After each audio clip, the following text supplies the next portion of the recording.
ಪ್ರಜ್ವಲ್ ಅವರು ಇದರಲ್ಲಿ ಭಾಗಿಯಾಗಿದ್ದಾರೆ ಅಂತಕ್ಕಂಥದ್ದು ಇವತ್ತು ಮಾಧ್ಯಮದಲ್ಲಿ ದೊಡ್ಡ ರೀತಿಯಲ್ಲಿ ಪ್ರಚಾರಗಳು ಇದೆ. ನಾನು ಅದಕ್ಕೆ ವಿಷಯಕ್ಕೆ ನಾನು ಅಡಚಣೆ ಮಾಡಲ್ಲ. ನಾನು ಪ್ರಜ್ವಲ್ ರೇವಣ್ಣ ಅವರನ್ನು ವಹಿಸ್ಕೊಳ್ಳಲ್ಲ. ತನಿಖೆ ಪಾರದರ್ಶಕವಾಗಿ ಮಾಡಿ, ಅದ್ರಲ್ಲಿ ನಂದು ಎರಡನೇ ಮಾತಿಲ್ಲ.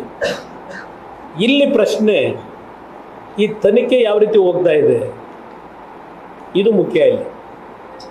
ಇಲ್ಲಿ ಪ್ರಶ್ನೆ 28ನೇ ತಾರೀಕು FIRನ ಹೊಳೆನರಸೀಪುರದಲ್ಲಿ ಏನೋ ನೀವು ಮಾಡ್ಕೊಂಡ್ರಿ. FIRನಲ್ಲಿ ಯಾವ ಒಂದು ಸೆಕ್ಷನ್ಗಳನ್ನು ಹಾಕಿದ್ರು ಆ ಸೆಕ್ಷನ್ಗಳಲ್ಲಿ ಎಲ್ಲ ಬೇಲಬಲ್ ಸೆಕ್ಷನ್ಗಳನ್ನು ಹಾಕೊಂಡಿದ್ದೀರಿ.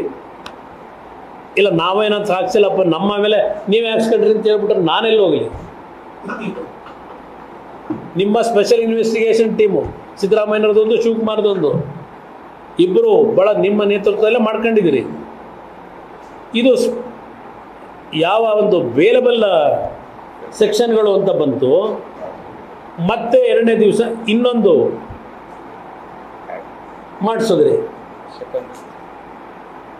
ಇಲ್ಲೆಲ್ಲ ಯಾವುದೋ ಜಿಲ್ಲಾ ಪಂಚಾಯತ್ ಹೆಣ್ಮಗಳು ಅಂತ ಹೇಳಿ ಇದು ಯಾವುದೋ ಒಂದು ಗನ್ ಪಾಯಿಂಟ್ ಅಂತ ಒಂದಿದೆ. ಗನ್ ಬೆದರಿಕೆ ಇಡಿ ಅತ್ಯಾಚಾರ, ಇದೊಂದು ಕಂಪ್ಲೇಂಟ್ ಕೊಟ್ಟಿದ್ದೀರಿ.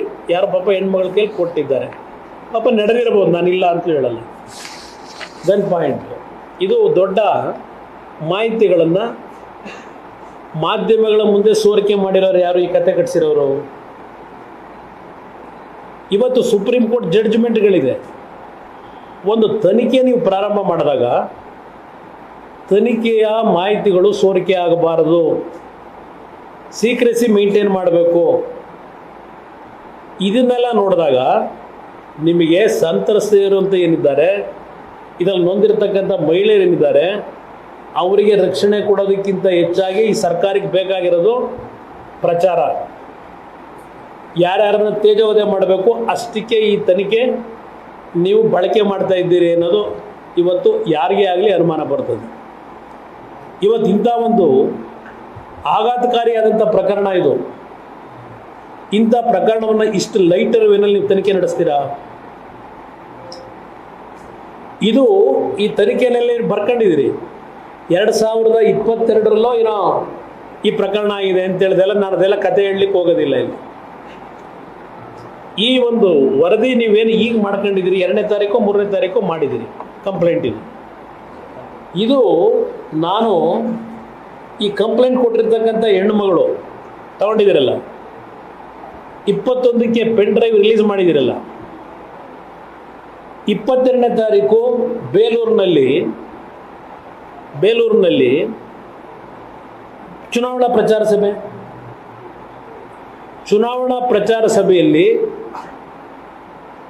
ಇದೇ ನಮ್ಮ ಆರೋಪಿ ಏನಿದ್ದಾನೆ ಪ್ರಜ್ವಲ್ ರೇವಣ್ಣ, ಅವನ ಪಕ್ಕದಲ್ಲಿ ಕೂತಿರ್ತಕ್ಕಂಥ ಹೆಣ್ಣುಮಗಳು ಯಾರು? ನಾನು ಈ ಫೋಟೋ ತೋರಿಸಲು ಇಲ್ಲಿ ಇಟ್ಕೊಂಡಿದ್ದೀನಿ. ನಾನು ಇವ್ರ ಥರ ಪೆನ್ ಡ್ರೈವ್ ಫೋಟೋಗಳು ಬಿಟ್ಟವರಲ್ಲ. ಮೊದಲನೇ ಪೆನ್ ಡ್ರೈವ್ನಲ್ಲಿ ಬಂದಿರತಕ್ಕಂಥ ಹೆಣ್ಣುಮಗಳು 22ನೇ ತಾರೀಕಿನ ಬೆಳಗ್ಗೆ ಇದೇ ಪ್ರಜ್ವಲ್ ರೇವಣ್ಣನ ಜೊತೆ ಚುನಾವಣಾ ಪ್ರಚಾರದಲ್ಲಿ ಅವ್ರ ಜೊತೆಲಿ ಭಾಗವಹಿಸಿದ್ದಾರೆ. 22ನೇ ತಾರೀಕು ಬೆಳಗ್ಗೆ, 21 ರಾತ್ರಿ ಹೆಣ್ಣುಮಗಳು ಫೋಟೋ ಬಿಟ್ಟಿದ್ದೀರಿ. ಈಗ ಅದಂಥದ್ದು ಗನ್ ಪಾಯಿಂಟಲ್ಲಿ ಬೆದರಿಕೆ ಒಡ್ಡಿ ಕಂಪ್ಲೇಂಟ್ ತಗೊಂಡಿದ್ದೀರಿ. ಇದು ಯಾವ ರೀತಿ ನೀವು ಆಟ ಆಡ್ತಾ ಇದ್ದೀರಿ ಸರ್ಕಾರದಲ್ಲಿ? ಈಗ 3 ವರ್ಷದಿಂದ ನಿರಂತರವಾಗಿ ಹೆದರಿಸಿ ಪದರಿಸಿ ಬ್ಲ್ಯಾಕ್ ಮೇಲ್ ಮಾಡಿ ಈ ಹೆಣ್ಮಗಳ ಮೇಲೆ ಅತ್ಯಾಚಾರ ಮಾಡಿದರೆ ಪ್ರಚಾರಕ್ಕೆ ಯಾಕೆ ಹೋದ್ಲು ಹೆಣ್ಮಗಳು?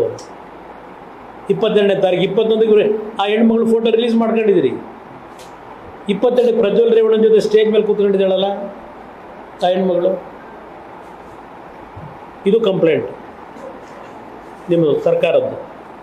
ಶಿವಕುಮಾರ್ ಅವರೇ, ಮುಖ್ಯಮಂತ್ರಿಗಳೇ, ಪಾಪ ಅದೇನೋ ರೇವಣ್ಣ ಅವ್ರನ್ನ ಅರೆಸ್ಟ್ ಮಾಡಿದ್ದೀವಿ ಹೇಳ್ತಾರೆ. ಅದಿರಲಿ, ಆಮೇಲೆ ಹೇಳ್ತೀನಿ.